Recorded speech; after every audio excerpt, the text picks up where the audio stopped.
BigU, a hip-hop mogul turned accused mafia boss, in a new plot, prosecutors say, to silence the witness against him. In a Los Angeles federal jail cell, a music mogul who rebuilt himself as a peacemaker is accused of ordering a hit from behind bars on the witness set to testify against him. His name is Eugene Henley Jr. The streets call him Big U. And 2 days ago, prosecutors say his case just got a lot darker. Before we go further, everyone named here who has not been convicted is presumed innocent under the law. What follows comes from federal court filings, Department of Justice statements, and multiple news outlets. We'll use alleged, accused, and prosecutors say throughout because that's exactly what these are. This case is still working its way through federal court, and nothing here is a verdict. Eugene Henley Jr. grew up in South LA and, by his own account, came up in the Rollin 60s Neighborhood Crips in the 1980s. In 1991, he was convicted of trying to rob an undercover sheriff's deputy of cocaine and served 13 years in prison. When he came home, he didn't fade away, he reinvented himself. Henley built a second career as a music manager, first guiding rapper Kurupt, himself a self-admitted Rollin 60s member. Under his company, Unique Music Group, Henley positioned himself as a bridge between the streets and the studio, someone who could move safely and make others move safely through both worlds. His most famous client was a young Crenshaw rapper named Nipsey Hussle, whose career Henley helped launch early on. Hussle would go on to become one of hip-hop's most respected voices, a community builder shot to death outside his own store in 2019, in a case entirely separate from this one. The connection only deepened Henley's standing in LA's music scene. By the 2020s, Henley's stature in hip-hop was hard to overstate. Rapper Wiz Khalifa once called him the godfather of rap. Federal prosecutors would later use almost the same word, but they meant it literally. They alleged Henley wasn't just respected in the industry, he was running it like an organized crime operation. Alongside the music business, Henley built a second reputation, peacemaker. He positioned himself publicly as an anti-gang activist who could calm street conflicts before they escalated, and he ran a nonprofit that prosecutors say received federal money meant for gang intervention work in Los Angeles. To understand the case, you need to understand checking in. It's an old unwritten rule in parts of hip-hop. Visiting artists are expected to acknowledge the local power structure when they come to a city, whether that's a phone call to a street OG or a face-to-face meeting. Some artists, like the group G Unit, have said publicly they refuse to do it at all, precisely because of what it can turn into. Federal investigators allege Henley turned that custom into a business.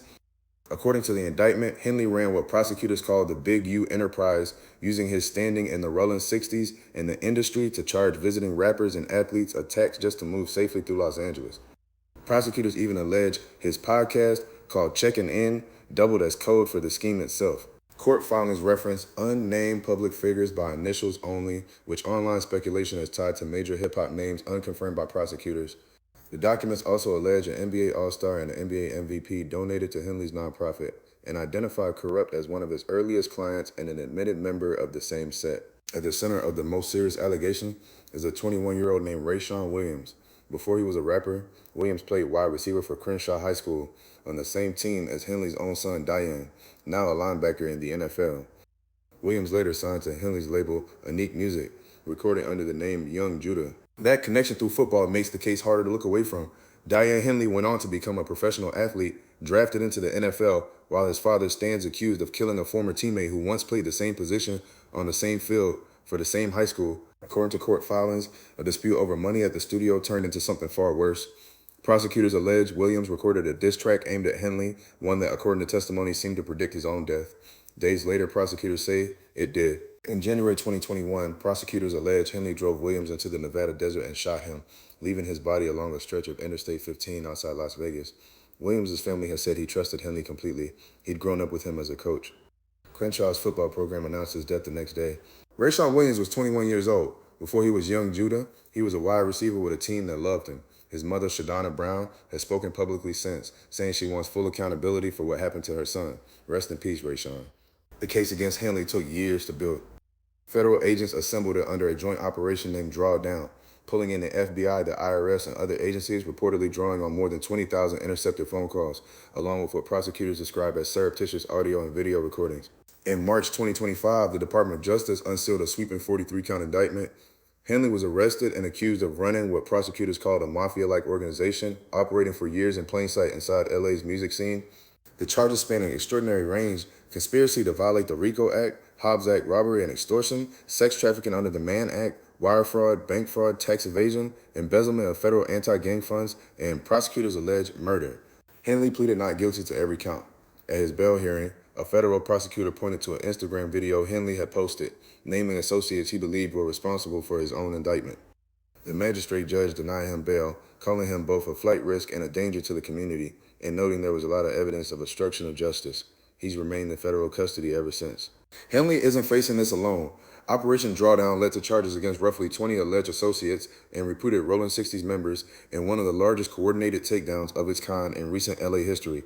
Among the co-defendants set to stand trial alongside Henley in the same joint case, Sylvester Robinson, Mark Martin, and Armani Alfalez, all named in the government's filings as part of the same alleged enterprise. The path to trial became its own battle. Henley wanted to keep an earlier 2026 trial date, but that effort failed. It was his own defense attorneys who successfully pushed to delay the case into 2027, even as Henley himself reportedly wanted to go sooner. That should have been the story for now, a defendant in custody, waiting years for trial. Instead, prosecutors say Henley made his own case worse. According to court documents, on June 10, 2026, Henley solicited 2 fellow inmates offering payment to kill or seriously injure a witness set to testify against him, referred to in filings only as Victim 1. He allegedly asked the inmates about the layout of the housing unit where he believed the witness was held. Legal experts note prosecutors often treat witness tampering as a sign the defendant already knows how strong the case against them is. A quick note on the legal term. A superseded indictment doesn't replace a weak case, it replaces the original charging document with a new one, adding counts prosecutors believe they can now prove. In Henley's case, it means the government says the evidence against him has only gotten stronger since his arrest, not weaker. 2 days ago, on July 29, 2026, a federal grand jury returned a superseding indictment, adding 7 new felony counts, 2 counts of soliciting a crime of violence, 2 counts of witness tampering, 1 count of conspiracy to transport a person across state lines for prostitution, and 2 counts of wire fraud. The new fraud counts allege the BigU enterprise defrauded a pandemic relief loan program.